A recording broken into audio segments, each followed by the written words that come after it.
All right, so it looks like Trey is on Mardu Goblins. That's going to be a black, red, and white. Oh, I bet he has the Goblin Trenches. Okay, which is where the white-red Goblin token comes from. And Scott is on blue-white Flyers. I actually don't know the speed of how the Goblins deck is going to be going, but I can imagine he's going to be making a lot of tokens. Goblins are pretty fast for the most part. His cards might be a little less powerful individually than Scott's cards, but by no means is going to be out of the race. A lot of cards are going to be generating multiple creature tokens for him. I can imagine he has some good amount of removal spells. Maybe some fire bolts. We saw a lot of those going around. Looks like we can see some of his deck right here. Yeah, definitely. Yes. Ooh, I saw Flamekin Zealot. I saw the torrent that returns a creature. Yeah, and the Avarax or whatever. Yep, Avarax, which lets you search for more Avaraxes. I saw at least 2, so yep, that's a very good card. Like Squadron Hawk is good because you can get a couple, but you only need a 2 3/3 fire breathing. Like that's definitely a very powerful card. Yeah. So I am eager to see how this works. Oh, yep. There's Avarax for you. 3/3 haste. 1 in a red gets +1/+0. When it enters the battlefield, you may search your library for a card named Avarax. Reveal it. Put it in your hand. Yeah. So and you only get 1, as opposed to Squadron Hawk, where you get any number. But again, like Eric said, getting 1 is sometimes all you need. Just 3/3 haste into a 3/3 haste. Yeah. 5 mana 3/3 haste. Draw a card is pretty reasonable. Players are shuffling up. Yep. I don't think I'm not sure if they've rolled yet or have decided who's going first yet, but I bet we'll be able to tell by who plays a land first. Yeah. All right. We can almost see Scott's hand. I think Shelter and oh no, Korhok Master. Ooh. Only 1 land though. Some very good cards, but only 1 land. And on Trey's side, he appears to have a swamp and a plains. Yep, Scott's. And they're both. Both of them are mulligating down to 6. Yeah, that's the problem. If you have powerful cards, you need to actually cast them. Yeah. But Scott's hand seemed like it was 1 land away from being very good. But yeah, having Scott has a fairly low curve, and so being able to make sure he's casting those spells on curve, getting stuck into the middle turns of the game where maybe you're on turn 5 and you only have 2 lands. Gonna probably benefit Trey a lot more given the composition of his deck. Yeah. But Scott has the benefit of only 2 colors, and so he's going to be very. Agreed. It's going to be much easier for him to hit his lands. And have them actually be helpful, as opposed to Trey's deck seems like it could very easily be missing a color and just not function. All right, so Trey's looking at his 6. Still only 1 mountain, and it looks like he's keeping. Yeah, it's a bold keep. Bold keep, but he's got a 2-drop. Yep, he's got a 2-drop Sting Scourger, which is quite good. Sting Scourger for a while was a legacy stalwart. Oh, and so it looks like he has stumbled and. Yeah. I mean, with the Scry, that's the Scry helps out a lot. Okay, there he hits it. 2 mana and. Mog War Marshal. Mog War Marshal. That's also a very good 2-drop. 1 mana, 1/1, and you're going to get a 1/1 red Goblin token into play. And then on your upkeep, you have to pay the Echo cost. But if you don't, or it dies some other way, you get another 1/1. So I can imagine Trey choosing to not pay the Echo. Actually, depending on what Scott does, I can imagine him paying the Echo. Oh, it looks like Scott's asking. I don't know. Seems like he's got a couple other cards in hand that he probably wants to just cast. Looks like he has another War Marshal among other things. Senseless Rage as well. And if he does get a swamp, the Wake Dancer, would be. Wake Dancer would be turned on. But it looks like he's going to play another War Marshal. Yeah, that's. He's going to get a 3rd Goblin token. He'll only be able to attack with 1 of them on this turn. Yeah, but I guess it's turn 4, but. Yeah. All right, good on Scott. We got the correct. Well, we got the correct color Goblin. Yeah, these ones are a little furrier than the others, but. Yeah. Those Tarkier. And they all look the same. Yep. And so it looks like Trey's going to beat down for 1, I'd imagine. Yeah. putting Scott to 19. Yeah, Scott missed his land drop as well, so... Scott did miss his third land drop. Which is not where he wants to be, facing down 4 goblins. No. Oh, man. And yeah, pacifism does not seem very good right here. Yep. Looks like Scott is... Does he have 7 or 8 in hand? It looks like 8, yeah. So he's looking to move to clean. Yeah, he's going to have to move to clean up. I guess at this point you probably just pacify a goblin token as opposed to discarding. I don't know if I agree with you there. I'd Yeah, I guess he's just discarding.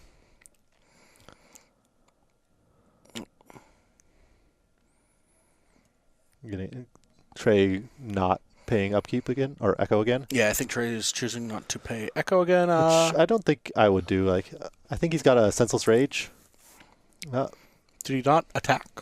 It does not appear so. I'm not quite sure why, but all right. Looks like Scott drew a 2-drop, but not particularly one you want to cast with no other creatures. Because white man or gold main lion has to return itself. Yeah, is not a May. It yeah, has to bounce something. So, all right, Trey's got his 3rd land. Trey's got his 3rd land. Trey also might be playing around something. He just might not know the format enough and might. So senseless rage is the play here, which does put a sizable clock on Scott. It is going to give Scott a good thing to pacify. Yeah. Giving him that opportunity, which helps. Trey playing a little cautiously, only attacking with 3 of his goblins. Yeah, but I feel like in a format you don't know, playing cautiously is not the worst, so pacifism is going to slow down the goblin assault. Yeah, now only 3/1/1s attacking is not nearly the clock. Yep.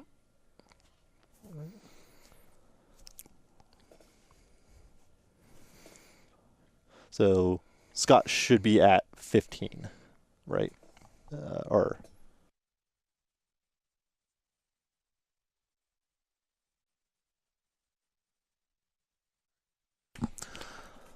And back here, sorry about that. So Trey has 3/1/1 goblins. He has another goblin token affected by, enchanted by both Senseless Rage and Pacifism. So he's putting the clock down. I don't think life totals are correct on the stream. Yeah, I think Scott should be at 12 at this point. Yep. Scott did hit his 3rd land. So, yeah, back up to 13. Enters tapped, but that is going to bring up his life total a little, offset some of the goblin damage. Although Trey hitting his 5th land drop means he's going to get a bunch of powerful things, including this Avarax. Yeah, that is casting. Going to beat down on Scott's life total. That is 6 damage coming through, with another one coming out next turn. Yep. Right, so he's finding his other Avarax. There it is. Putting it in hand.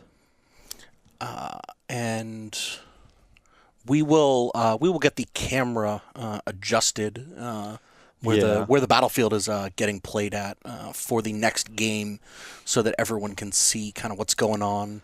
Yeah, unfortunately, the creature that is pacified is right dead center, and the 3/3 haste is a little off camera, but should get that figured out. But yeah, it looks like Scott is quite low at this point and not looking good. Yeah. Trey is doing the appropriate thing and turning them all sideways. Turn his stuff sideways. It looks like Scott did not hit 4th land. So he gets to play that, go back up to 9, and this will get to block with the Avarax and get another 2 life. Yeah. Unfortunately, the second Avarax is just waiting in the hand, so it's not ideal. I will actually just be right back, and I'm going to go fix the play area.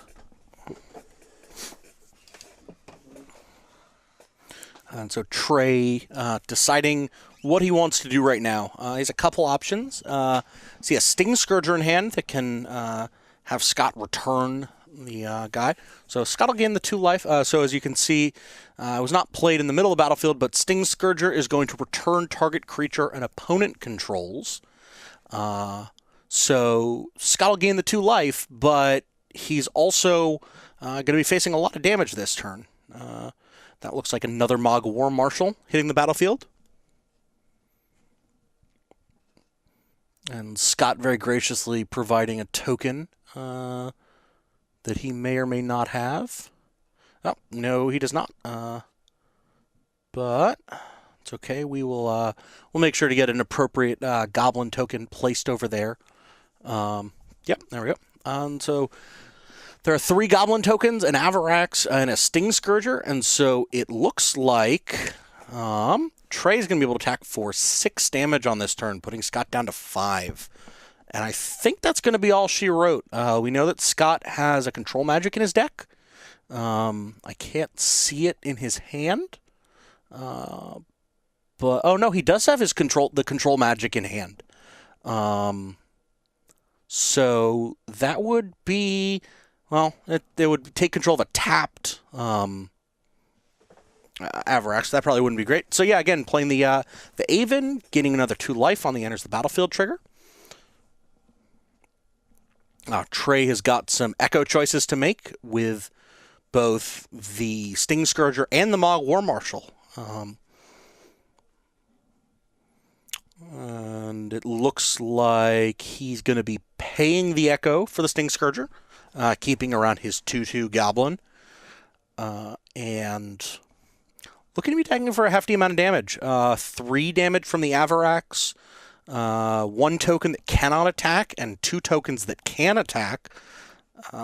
And the Avarax also can now get an additional point of power. So 3 from the Avarax, 2 from the Sting Scourger, and another. It appears to be 4 tokens. That's going to be a hefty amount of damage. As some streamers will say, they're running the numbers, but Scott is also not at 13 life, and we'll get yep, Scott is at 4 life, and that's all she wrote, folks. Trey takes down game 1 off the back of kind of a very disjointed draw for both players, missing some land drops, but Mog War Marshal getting things done, making a lot of tokens swarming the battlefield, and Scott stumbling on land drops. So we know we saw Scott draft a Hydroblast, or I guess Pyroblast. I forget actually which the blue one is. The 1-mana blue spell that destroys a blue or a red permanent or can counter a red spell. That's going to seem to be pretty good in this sideboard since all he saw were red spells from Trey. Unsure what's going to be in Trey's sideboard, but I can imagine his deck is pretty well set up to take care of this matchup. Viewers inform me it is Hydroblast. So yeah, Scott having a Hydroblast, I can imagine that's an easy shoe-in. The Monk Idealist, he did see a creature aura, but I can imagine there are better ways to deal with problematic things. So Hydroblast coming in. Scott's going to be on the play, looking to take advantage of an aggressive start, and looking forward to seeing some battling. Again, for those of you who have just joined us since, this is the Portland Game Store stream of an Eternal Masters booster draft. Alongside Eric Brown, who has just returned to the booth, I'm Jeff Higgins. Welcome back, Eric. All right. So it looks like our players are just finished up with their first game. I think we're going to switch over and check out the other match as soon as... Oh, there we are. All right. So what do we have here? Oh, man. This definitely seems like a... So I see a Havoc Demon with a bunch of lands in play. Yeah, and I'll see a Crater Hellion. With a stack of lands in play. Yeah. And it looks like a dead Mishra's... yeah, I think... Mishra's Factory in the graveyard, it looks like? Possibly graveyard or possibly untapped. Okay. So Rob is on Rakdos Stuff, so black-red... Yeah. Sam has a lot of cards in hand. Yeah. 5 in hand, and powerful. I think I see an Arcanus. I think I see Visara the Dreadful as well. And I think I see a Tragic Slip. Yeah. Very, very powerful cards. We'll make sure to get life totals updated. Yeah, we are figuring that out momentarily. hopefully we'll have an iPad that will make that much clearer. Yeah. All right.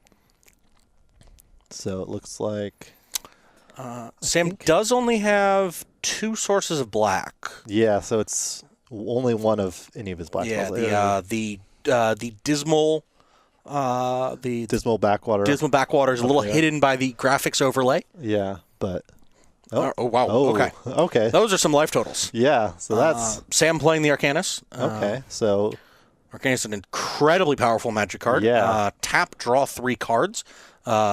Pay 2 and 2 blue. You can return it to your hand, and it costs 6 mana. yeah, but when you untap with it, it's just very hard for your opponent to win. Yeah.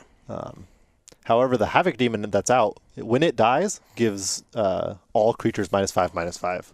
So that probably Which means playing that Arcanus is scary, but I think that's what he has to do if he's at this low of life. Yeah. So Rob is, I think, debating doing something end turn. I think. No.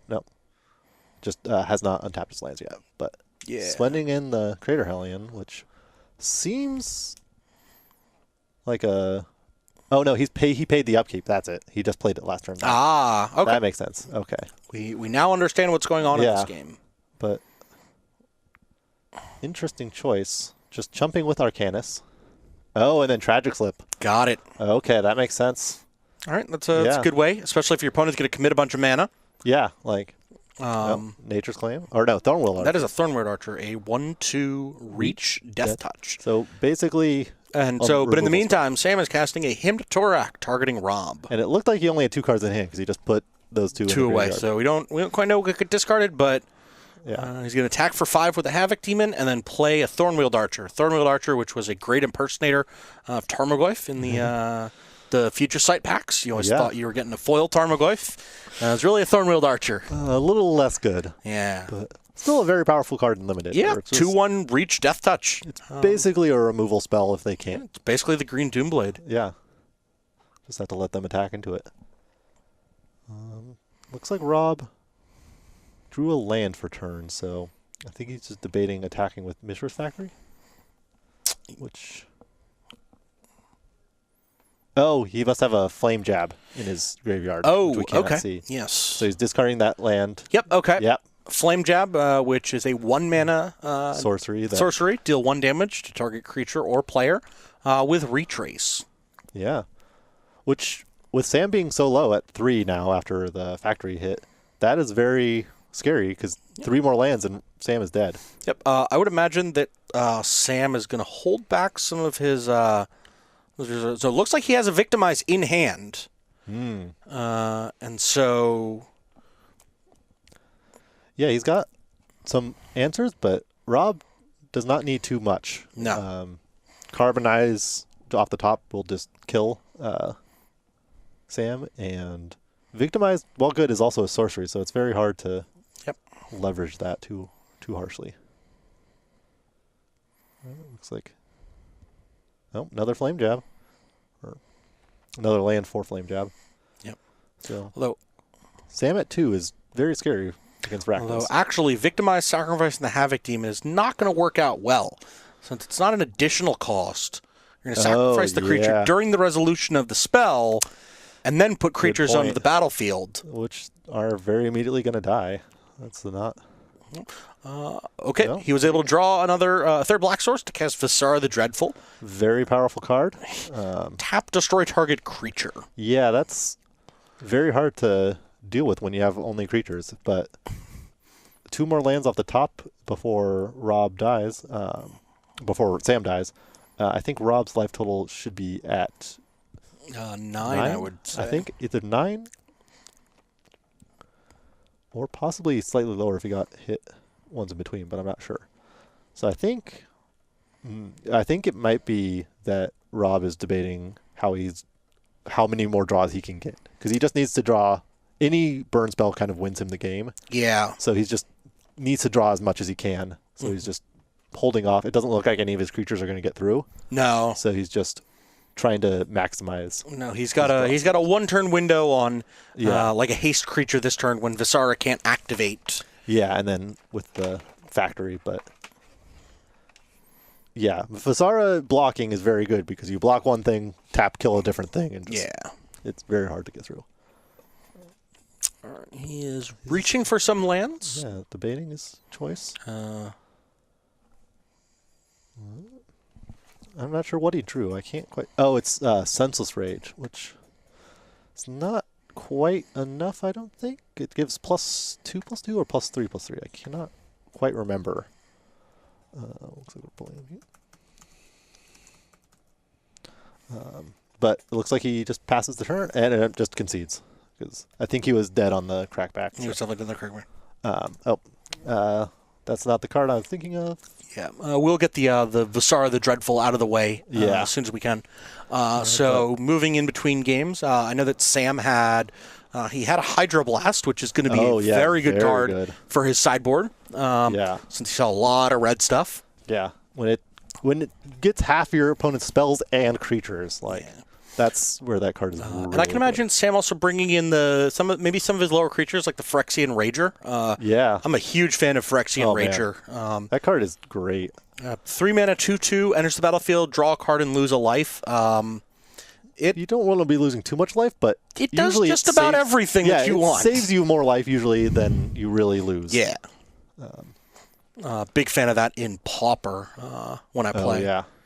I do like the Phyrexian Dreadnought as well, which is just two of them stapled together in true Phyrexian fashion. Yeah. But I'm not sure if our other match is playing. We can go check that out. They might have figured out the life total thing. We have got an iPad which we can just show the life on, which will be a little bit easier to follow. Yeah, hopefully for y'all at home. So looks like we can see our Sam and Rob are sideboarding. We can maybe get back to Scott and Trey. In the blue-white. Although, those two decks did seem very fast. We might just already be done with that match. That is a possibility. I mean, if that happens, we'll have to just find someone in between games and find them if this match does not ends it quickly as well. But looks like little kerfuffle. So looks like Trey and Scott are back on the overlay and almost back on screen. Boom. Hey, there we go. All right. I timed it. So Trey entering this game has a Wake Dancer, looks like a zombie token, a War Priest of Thune, and an Elite Vanguard. He is facing off against Scott's. I don't think that's a core ally. Yeah, I'm not sure what. Since I can't it must be a Raise the Alarm. It's sold white. But it is white. No, it is which white. Is good which because is important. That makes the. He's got a 3/3 first striker. Which is very hard to deal with. Yes. And he has significantly more mana than last. Yep. So Core Hookmaster, tapping down the Wake Dancer. It's going to keep it locked down. And getting in for 1. Oh. With flying. He's got the Wonder in the graveyard. I was like, why doesn't he just block with the zombie? Okay, that makes sense. All right. So Scott's going to be able to get in a lot of good attacks. Looks like he's got... and it looks like he has a Shelter in hand, leaving that 2 mana up. So Shelter, great way to protect your creature from anything bad happening. So Trey just drew an Avarax for this turn, but it looks like he's going to be casting a Torrent of Rage. Ooh, that is a spicy So if we can bring up Torrent of Rage on the screen, because it does 2 different things, since he used both black and red mana. I know one of those is going to be reanimating a creature, and I believe the other is going to be giving it +2/+0 and haste. Ooh. Okay. So it's a Mog Warchief. Yeah. Which is a pretty good target to get back. Because I mean, getting a 3 power. 3 power hasty Warchief attacking. It's not going to be bad. Even if you block with the first striker, you still get a 1/1 out of the deal. It looks like he is choosing not to attack with the Warchief. Might have not realized he had the red on it. But still some decent blocks for Scott, and he's going to use that. He's going to like to shelter his Core Hookmaster. Which seems very good in the situation where you just need to get rid of their threats. It looks like Scott will be taking 2 damage from the zombie up top, which is unfortunately hidden by the overlay. Yeah. But now Trey's board is significantly lessened, so it'll fit. He moves it to the middle. And we will work on getting the overlay fixed, and possibly the graphic changed a little. So, but nope. Looks like, playing the Warden of Evil Isle, which seems like he has some good attacks now. He's actually stabilized somewhat. Yeah, I would imagine he's going to stay back with this 3/3 first striker. Yeah, but such a good blocker. All of his creatures have flying, so getting in at least for 2. That seems reasonable. Like, you want to hold some back against this deck because they have a lot. I would be a fan of attacking with the soldier token as well, but that's me. I want to end the game a little quicker, knowing that my opponent has played a very aggressive deck before in the previous game and had some explosive things to do. Yeah, especially knowing about that Avarax. And that appears to be Visara the Dreadful in hand. Yeah, that is also unfortunately uncastable. Which so his Trey has 2 duds in hand. Yeah, unfortunately he has double red and triple black, which he's short one of each of those. And right now his attacks don't look very good. No. Right now he'd be suiciding the zombie. He could get in for some points of damage. Getting in for... Actually, everything's going to be trading. Yeah. Slash Trey not coming out ahead in that. Yeah, but I think he just kind of wants to keep Scott's board a little clearer. Okay. And hopefully get a point where he can play and swing with that Avarax. Is there some amount of value to holding back your creatures, knowing that you are in red and white, possibly cards like Flamekin Zealot or Rally the Peasants, holding your creatures back? There's probably some amount of value to holding them back. Now Scott's got a much better board presence. Yeah. Now 2/2 Hookmaster, a 3/3 first strike, and then I believe a 2/2 Warden of Evil flying. All his creatures have flying because of a Wonder in the Graveyard. Yeah, that is very hard for... and Scott's now going to pacify the Wake Dancer, and that is going to... I think seal Trey's fate. Oh, yeah, the tap land does not help. So, it goes up to 6. Yep, so instead of 9, he'd actually be going down to 5 from the attack, going up to 6 from the Windscarred Crag. But unless he has a removal spell, Scott can just attack all in. Yeah, all those flyers are really going to... Scott may consider holding back. I feel like you're at a high enough life total, But he's also seen his opponent not play spells for the past 2 turns, and that probably is a sign to him that he is good to swing in. You just want to give them as few draws as possible. Like, if you think they have a removal spell, maybe you wait, but... But Scott's also at a decently healthy life total. Yeah, exactly. Like, I don't think you really get blown out by any. So I believe that was game 2 of their match. They are 1-1 now. All right, we'll see if we can move back to our second table with Sam and Rob. Hopefully, doing some interesting things. Yeah.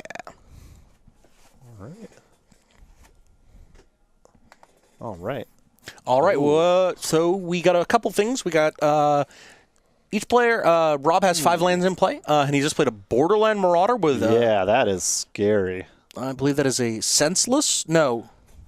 Unending Rage. Unending, that's it. Unending Rage. Senseless Rage from the new set. Yeah, it's just in my head. But yeah, Unending Rage. It is not Unending Rage. Undying Rage. All right, we figured it out. All right, I have not gotten to look at this card, this set as much as I would like to. Undying Rage +2/+2 and can't block. When it is put into a graveyard from the battlefield, return it to its owner's hand.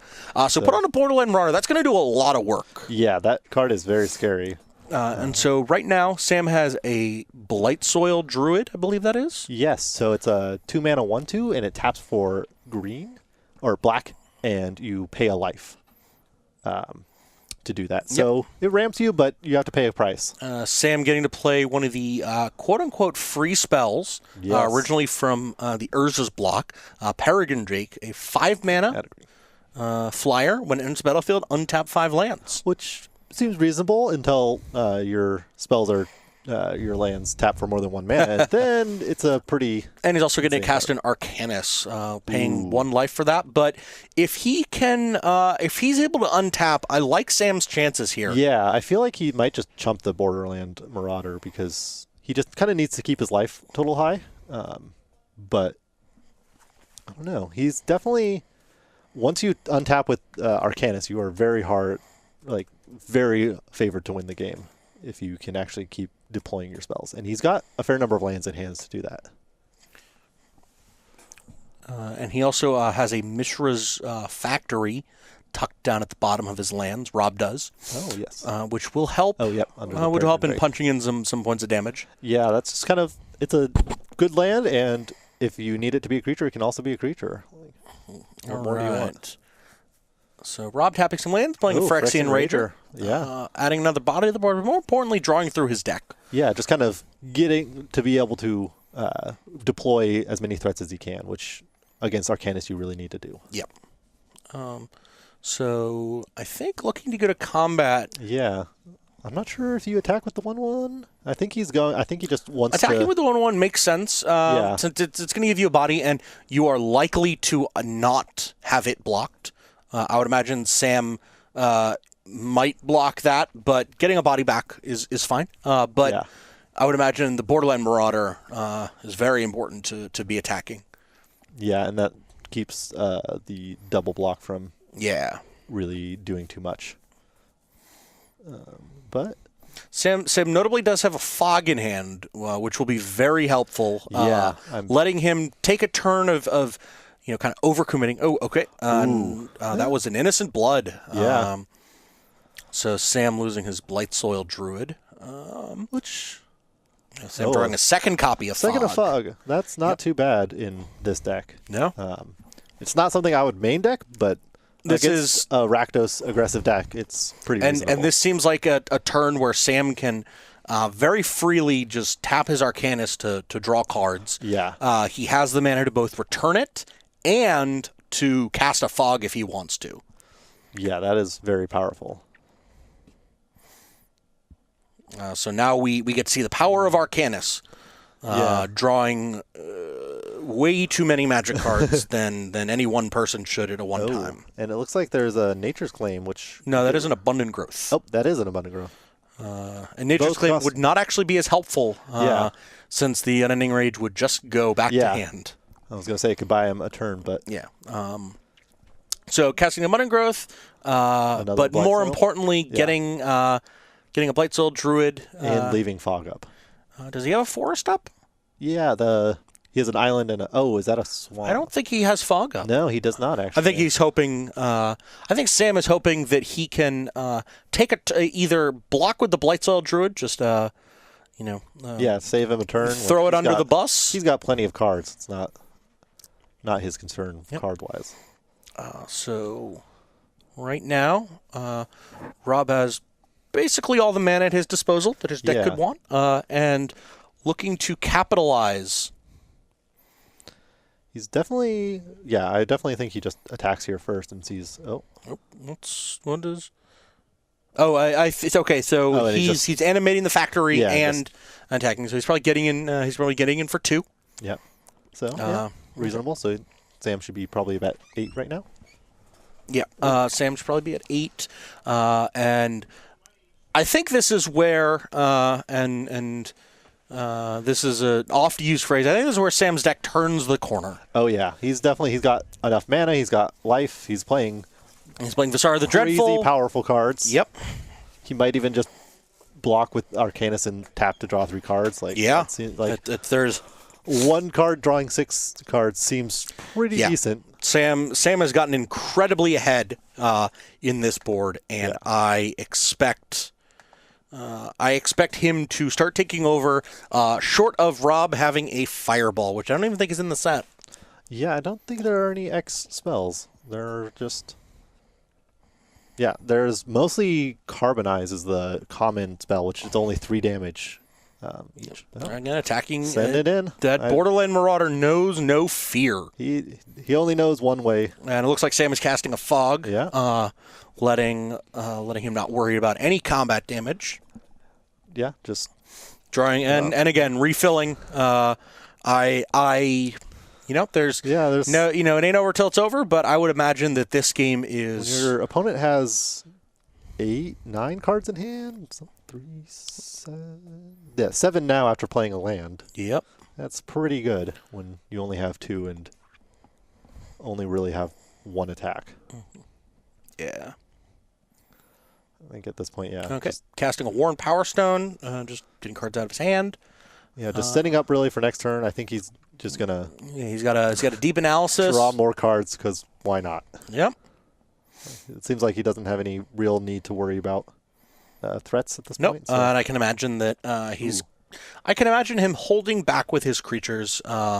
Maybe attacking with Visara just to slowly end the game. Yeah, you kind of want to stop them from getting just the 3 burn spells in a row draws or something. But it seems like safe bet of just holding Arcanus back.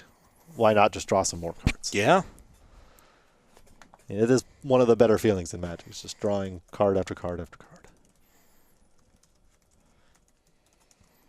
Oh, Rob playing a Goblin War Marshal, so hoping to go wide and chip in that last points of damage, but this point does not seem like it's going to happen.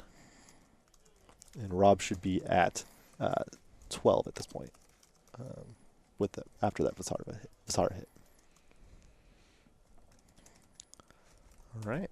So Sam, instead of fogging, is going to Hydroblast the Borderland Marauder. Yep. Seems like a very good play. Gets the Senseless Undying Rage back into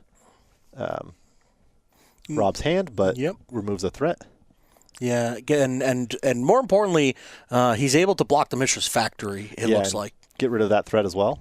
So putting the Undying Rage on the token, not the Mog War Marshal, so... Yep. I think he's still going to pay the War Marshal cost, but... I would imagine he pays the War Marshal cost. Definitely, I think he's just keeping it around to and so Sam has just drawn Nevinyrral's Disc. Nevinyrral's Disc is a 4-mana artifact. It enters the battlefield tapped. You can pay 1 mana, tap it, and destroy all creatures, artifacts, and enchantments. Yeah, it's just... everything goes away.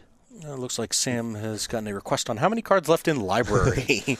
But Nevinyrral's Disc is going to... Oh, and it has a Fact or Fiction. So he will have access to whatever cards he wants. He does need to think about closing the game. He's got... he does not have a lot of cards left in library, and I don't think he's going to want to use up a lot of them for fear of... he did hit with that Visara, so he did with Visara, so Rob is at 7 now after the 7. life totals update. So I think just next turn... I guess he just Fact or Fictions at the end of this turn and possibly just Tragic Slips to try and clear the way for both of his threats to hit in. And that'd be a reasonable. Arcanus doing not his usual job with attacking, but he also can do that. Arcanus can still turn sideways and deal 3 damage in combat. Rob it's playing not quite as good as drawing 3 cards, but Rob playing a Bloodfell Caves, going back up to 8, which still is lethal with both threats on the on Sam's side. And with the Fact or Fiction and Tragic Slip, it definitely looks like. And so he did pay the Echo. So he's going to be attacking all in with his creatures. Nope. He's going to leave the War Marshal up, and so Arcanus will be doing his best impression of a defensive creature. I was wondering if he might have had Tragic Slip to try and kill the Arcanus, but I think it might have just been a bluff attack because he just knew he was not going to win if he doesn't do anything. So might as well try it. Maybe your opponent is fearful and doesn't want to lose their Arcanus. So it looks like... end of turn, drawing 3 cards. Yeah. And probably see a Fact or Fiction after. I'd actually be shocked if he does with some few cards in his library. Yeah, fair.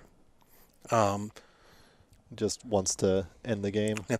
Getting 2 Thorn Wheel Archers is going to be really helpful.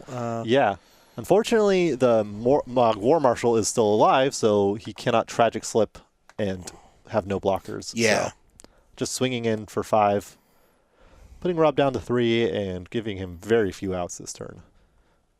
At this point, I think Rob just has to look at his top card and go from there. I don't think he's got many outs.